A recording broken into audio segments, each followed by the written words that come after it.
आकाशवाणी रांची से प्रस्तुत है प्रादेशिक समाचार।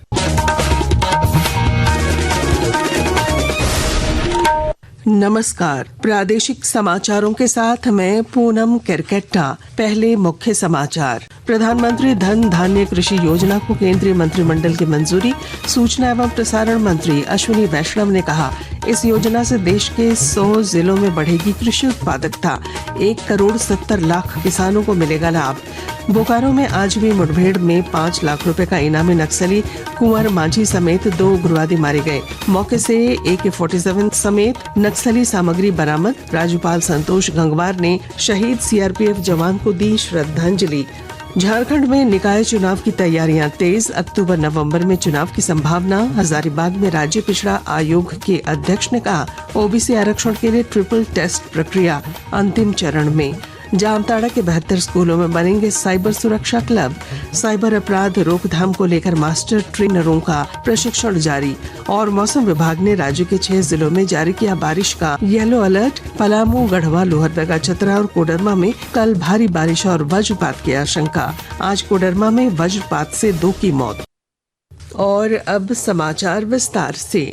केंद्रीय मंत्रिमंडल ने कृषि उत्पादकता बढ़ाने के लिए प्रधानमंत्री धन धान्य कृषि योजना को मंजूरी दी है। इस योजना का उद्देश्य फसलों में विविधता लाने और टिकाऊ कृषि पद्धतियों को बढ़ावा देना, कटाई के बाद भंडारण क्षमता बढ़ाना, सिंचाई सुविधाओं में सुधार और ऋण की उपलब्धता को सुगम बनाना है। नई दिल्ली में आज मंत्रिमंडल की बैठक के बाद संवाददाताओं को जानकारी देते हुए सूचना एवं प्रसारण मंत्री अश्विनी वैष्णव ने कहा कि इस योजना के अंतर्गत देश में 100 जिलों की पहचान की जाएगी जो कम उत्पादकता, कम फसल सघनता और कम ऋण वितरण पर आधारित होंगे।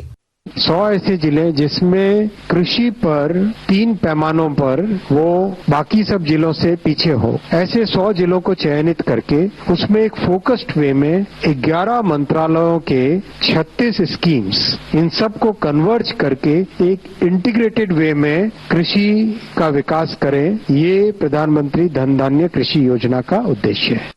प्रधानमंत्री धन धान्य कृषि योजना को कैबिनेट मंजूरी मिलने के बाद हजारीबाग के किसानों ने खुशी जताते हुए प्रधानमंत्री मोदी का आभार व्यक्त किया है। किसानों ने कहा कि यह योजना खेती में बड़ा बदलाव लाएगी और किसानों को आत्मनिर्भर बनाएगी। प्रधानमंत्री नरेंद्र मोदी जो योजना लाए हैं PM धन धान्य योजना, वो किसानों के लिए बहुत फायदेमंद रहेगा और हमें इस योजना से उम्मीद है कि हमें किसानों को लाभ भी होगा, खेती बाड़ी भी बढ़िया से हो सकेगा और इसके लिए प्रधानमंत्री नरेंद्र मोदी को हम लोग धन्यवाद करना चाहते हैं। राज्यपाल संतोष कुमार गंगवार ने आज रांची के धुर्वा स्थित CRPF की 133वीं बटालियन पहुंचकर बोकारो में नक्सली मुठभेड़ में शहीद जवान प्राणेश्वर कोच को श्रद्धांजलि दी। इस मौके पर उन्होंने कहा कि हमारे सुरक्षा बलों का योगदान राष्ट्र कभी नहीं भूल सकता।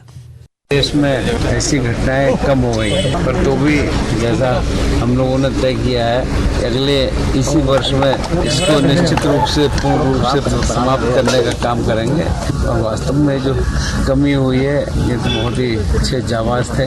इनके परिवार के साथ हमारी पूरी संवेदनाएं हैं। बोकारो जिले के गोमिया क्षेत्र में नक्सल विरोधी अभियान के दौरान ये जवान शहीद हुए। मुठभेड़ में 5 लाख रुपए का इनामी सब जोनल कमांडर कुंवर माझी सहित 2 नक्सली मारे गए, जबकि कोबरा 209 बटालियन का 1 जवान शहीद हुआ। मुठभेड़ के बाद चलाए गए सर्च अभियान में 1 AK-47 मैगजीन और अन्य नक्सली सामग्री बरामद हुई।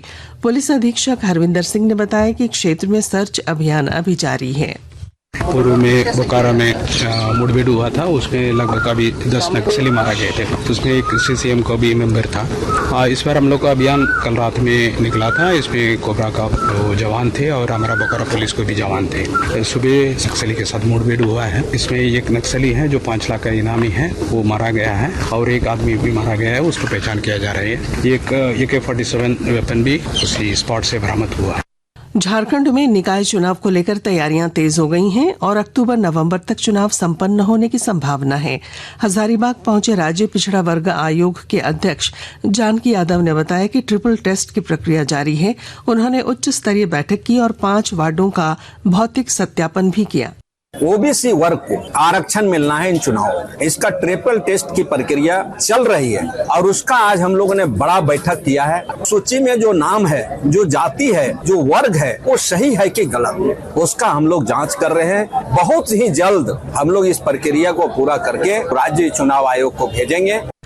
झारखंड मंत्रिपरिषद की बैठक 24 जुलाई को दोपहर बाद 4 बजे झारखंड मंत्रालय स्थित मंत्रिपरिषद कक्ष में आयोजित होगी।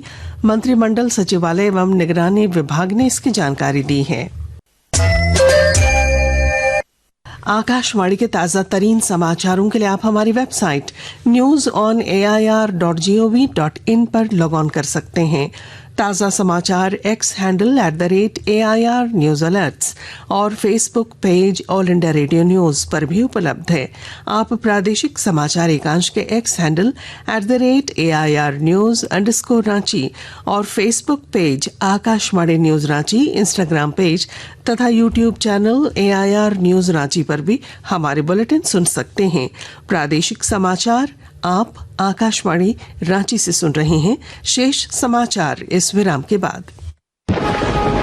ना थकना है, ना रुकना है, बोल बम के जयकारों के संग निरंतर आगे बढ़ना है। श्रावणी मेला है श्रद्धा, भक्ति और समर्पण का अनुपम संगम, जहां हर कदम पर शिव का आशीर्वाद और हर स्वर में बोल बम की गूंज होती है। झारखंड सरकार का ये है संकल्प, आपकी यात्रा हो शुभ, सुगम और सुरक्षित। झारखंड के माननीय मुख्यमंत्री श्री हेमंत सोरेन का संदेश। जोहार, सावन आ चुका है, श्रावणी मेला भी प्रारंभ हो चुका है। झारखंड के इस देवभूमि पर, बाबा नगरी पर दुनिया भर के सभी श्रद्धालुओं का झारखंड स्वागत करता है। सभी कांवरियों को बेहतर से बेहतर सुविधा कैसे मिले, इसका पुख्ता इंतजाम बाबा नगरी पर हम लोगों ने किया हुआ है। भगवान भोलेनाथ से प्रार्थना करता हूं कि आप सभी का मनोकामना पूरा हो। धन्यवाद, जोहार, जय भोलेनाथ। श्रावण की इस पावन बेला में आइए शिव की शरण में चलें, भक्ति में लीन होकर आस्था के मार्ग पर आगे बढ़ें। सूचना एवं जनसंपर्क विभाग, झारखंड सरकार द्वारा जनहित में जारी। प्रादेशिक समाचार में आपका फिर स्वागत है। देवघर राजकीय श्रावणी मेले में श्रद्धालुओं का आना लगातार जारी है। उपायुक्त नमन प्रियेश लकड़ा ने बताया कि देवघर आने वाले श्रद्धालुओं को बेहतर सुविधा मिलेगी। और जानकारी के साथ हमारे संवाददाता।